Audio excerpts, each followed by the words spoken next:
Welcome to today's Explainer. We are diving right into a fascinating clash today, the intersection between radical political theory and the hard, uncompromising reality of actually running a government. Specifically, we're unpacking the ideology of anti-capitalism. What is it? Where did it come from? And honestly, most importantly, what happens when it actually wins a seat at the table?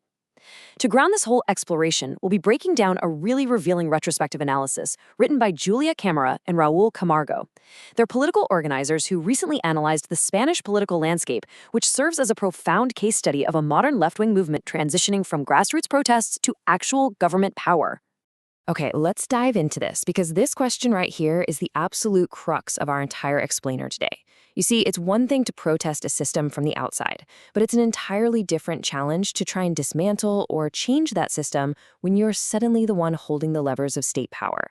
Can an ideology that's fundamentally opposed to the status quo survive the daily, grinding compromises you have to make just to keep a government running? Well, to figure that out, we first need to get a solid grip on the ideology itself. Section 1. Defining anti-capitalism as a global concept. So, what are we actually talking about here? Anti-capitalism isn't just one single monolithic idea. It's really more of a broad umbrella term. It represents a massive, diverse global movement encompassing a wide variety of attitudes and ideas that all share one thing: they oppose capitalism. The ultimate goal, historically speaking, is either to combat the worst side effects of a capitalist society or to eventually replace it entirely with alternative economic systems, like socialism. So it's a movement defined just as much by what it opposes as by what it proposes. And within this massive movement, you see a pretty stark contrast in how people actually want to achieve change. On one side, you have the reformist approach. This essentially says, hey, let's work within the existing system to fix it. Reformists aim to limit corporate power, soften the blow of extreme wealth accumulation, and oppose neoliberal policies, all without completely tearing down the economic structure overnight. But then, on the other side, you have radical anti-capitalism. This is the revolutionary perspective. It entirely rejects capitalism, viewing it as a fundamentally flawed system that you simply cannot reform.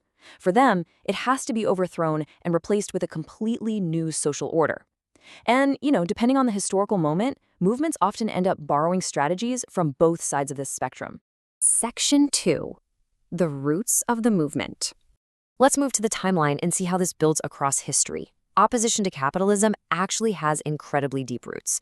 It starts way back in the 17th century, ironically enough, with feudal landowners who felt threatened by the rising power of early business owners. But it really took its modern shape in the 19th century, during the Industrial Revolution.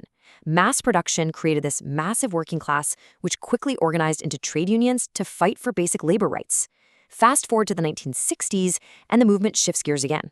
The New Left and the emerging environmental movement started blending anti-capitalism with green politics, basically arguing that capitalism was directly driving environmental destruction.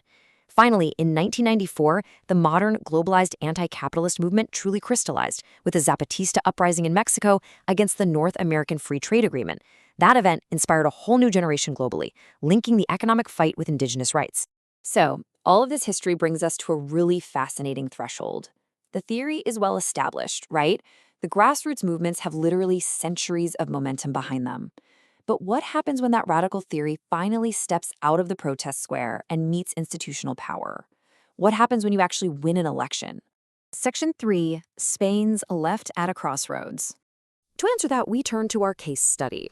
The authors, Julia Camara and Raul Camargo, write from inside a specific Spanish political current known as anticapitalistas. Now, this group didn't just appear out of thin air. They have deep, organic roots running through Spanish citizen activism. They were heavily embedded in left-wing citizen platforms and the anti-globalization movement. They were literally on the front lines fighting for decent housing with anti-eviction groups, organizing student movements, and coordinating directly within major trade unions like Comisiones Obreras.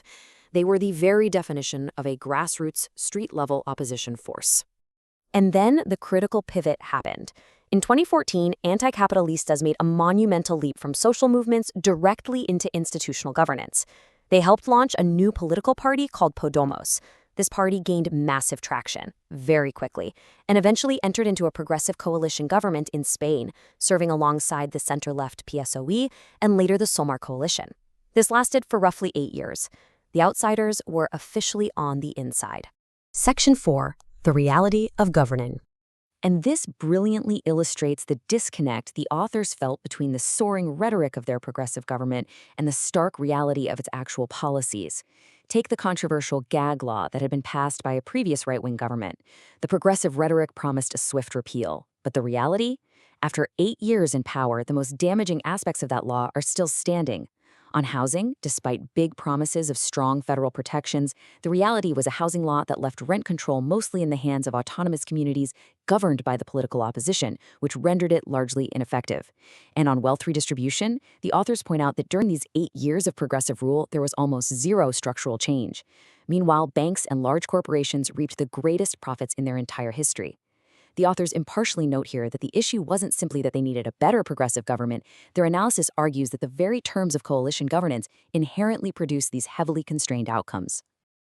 According to their analysis, this institutional disappointment triggered a cascading series of severe social consequences. And this matters immensely if we want to understand what happens when political momentum stalls out. First, they argue it led to a massive wave of youth disaffection. Young people felt the institutional left offered them absolutely no horizon beyond perpetual job precarity. This stagnation, the authors argue, directly fueled the rise of the far-right party Vox.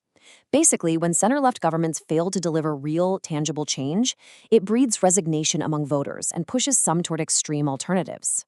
Furthermore, they highlight a profound loss of working-class identity, which became fragmented by mass consumption and social media. And perhaps most painfully for the activists, they watched vital, energetic social movements slowly transform into state-funded bureaucracies. When movements rely on government grants instead of their actual members, their revolutionary edge softens. They turn into institutional lobbies rather than dynamic forces for real change. Section 5. 5 Principles for the Future. So the crucial point is how this movement learns from its time in power. The authors readily acknowledge they made political mistakes, and they offer a concrete blueprint for rebuilding. First, they prioritize building an organized social force over mere public relations. Sure, good communication matters, but strengthening real labor and social movements matters a whole lot more.